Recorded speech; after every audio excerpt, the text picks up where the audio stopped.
33장에 나오는 내용은 사실은 조금 논란의 여지가 있을 만한 내용이 나옵니다. 포그시를 알고 있던 여러분들이라면 이 장면이 과연 잘 이해될까? 라는 생각이 사실 저 개인적으로는 들었습니다. 반갑습니다 여러분, 최성호입니다. 자, 오늘도 80일간의 세계 일주 함께 같이 여행을 떠나보죠. 오늘은 33장입니다. 필리어스 포그가 어려운 상황에서도 능력을 보이다. 32장 제목 혹시 기억나시나요? 거기 불운이라는 단어가 있었어요. 그런데 33장에도 어려운 상황이 나옵니다. 뭔가 연이어 어려움이 계속 되나 봐요. 그리고 보통은 필리어스 포그시 얘기 나왔다가 파스파르투 얘기 나왔다가 이렇게 보통 전환이 되는데, 이 31장, 32장, 33장 이렇게 넘어가면서는 누구에게? 포그시에게 점점 시선이 맞춰져 갑니다. 아마도 클라이막스를 향해 가고 있기 때문이 아닐까 싶기는 한데요. 자, 그럼 우리 포그시가 어떤 능력을 보였는지 생각하면서 내용을 한번 살펴보겠습니다. 짧게 32장 내용을 한번 요약해보면 그들이 배를 찾아야만 하는 상황이었어요. 그런데 쉽게 마음을 돌리지 않는 어떤 선장님을 만났습니다. 포그시가 기지를 발휘해서 그 선장님의 마음을 돌렸고 결국 그들은 배를 얻어 탈 수 있게 됐죠. 그런데 사실 문제가 근본적으로 해결되지는 않았습니다. 왜일까요? 바로 포그시는 영국 리버풀이라는 항구를 향해 갔어야 됐는데, 사실 이 배는 보르도, 프랑스로 가고 있는 배였거든요. 일단 해결책을 합시고 보르도까지라도 우리는 타고 가겠습니다. 이렇게 하고 배를 탄 거예요. 이와 관련해서 33장에 나오는 내용은 사실은 조금 논란의 여지가 있을 만한 내용이 나옵니다. 저도 이 33장을 읽으면서 이 장은 좀 이상한데? 이런 생각이 좀 많이 들었어요. 포그시를 알고 있던 여러분들이라면 이 장면이 과연 잘 이해될까? 라는 생각이 사실 저 개인적으로는 들었습니다. 자, 바로 포그시가 이 배가 프랑스가 아닌 자신이 원하는 리버풀로 가게 만들려고 생각하고 있던 계획을 실행했습니다. 짧게 요약해보면 이래요. 선장에게 불만이 있었던 선원들을 다 자기 편으로 포섭을 해가지고 선장을 선실에 가둬버린 겁니다. 그리고 배를 장악해버렸어요. 쉽게 말하면 배를 뺏은 거죠. 이거 도적질이잖아요. 명예를 우선하는 포그시가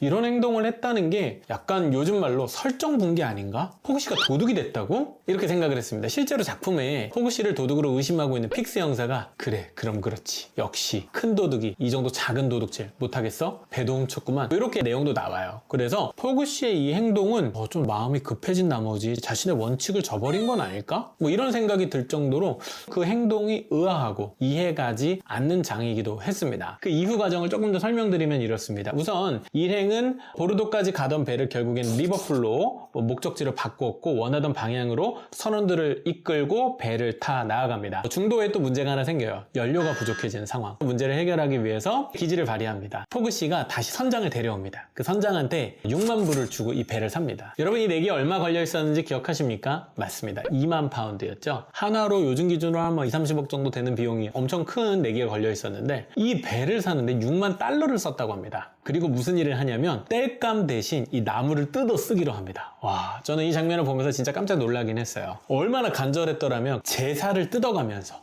그걸 땔감으로 떼면서 결국 목적지까지 가게 됩니다. 전형적이지 않은 포그시의 생각에 굉장히 놀라면서, 야, 이런 혁신적인 생각 어떻게 과연 일반 사람들이 할 수 있을까? 대서양 한가운데서 이런 생각을 떠올렸다는 게 참 놀랍기도 했습니다. 그런데 결국 리버풀에 도착을 하게 되고 다시 열차를 갈아타고 이제 런던을 향해 가게 되는데요. 이 놀라운 여정 속에서 선장이 포그시를 보고 한마디 합니다. 당신은 정말 미국 사람다운 기질이 있는 것 같습니다. 이 말을 이제 칭찬이라는 의도로 한 것 같아요. 사실 포그시는 미국에서 프록터 대령 기억하세요? 우리 미군 대령과 한번 붙어봤잖아요. 이 양키들 미국 사람 싫어하거든요. 근데 이런 평가를 들었습니다. 근데 이 장면이 저한테 보여주는 어떤 의미는 아까 우리 첫 장면에서 조금 이상하다라고 했던 부분과 한번 연결을 생각해 볼 필요가 있을 것 같아요. 포그시가 배를 빼앗기 위해서 선장을 선실에 가두었던 행위, 오늘날의 기준으로는 도둑질이고 절도겠죠. 그리고 감금, 폭행, 이거 법적으로 보면 굉장히 무서운 상황이에요. 그런데 이 행동이 재미있게도 피해자였던 선장에 의해서 마치 미화되고 있는 듯 합니다. 당신은 정말 미국 사람다운 기질이 있는데요. 물론 6만 달러를 받아서 기분이 좋아서 그런 걸 수도 있겠습니다만은, 이런 평가들을 보면서 크게 공감이 되는 것 같기도 한데 좀 아닌 것 같다. 왜?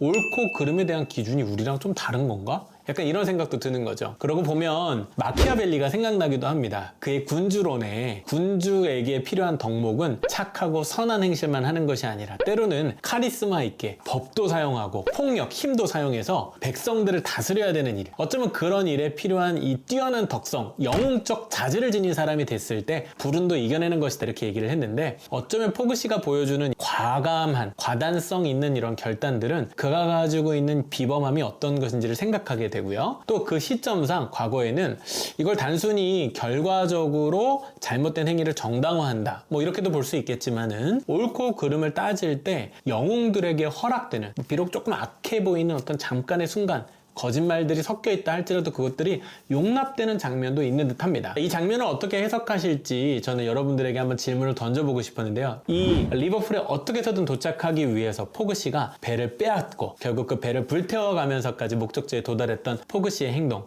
과연 올바른 행동이라고 생각하십니까? 만약 여러분이었다면 어떻게 행동하셨을까요? 재미있는 이야기들을 많이 한번 나눠보면 좋겠습니다. 자, 어쨌든 우여곡절 끝에 포그 씨 일행이 드디어 영국에 도착하게 됐습니다.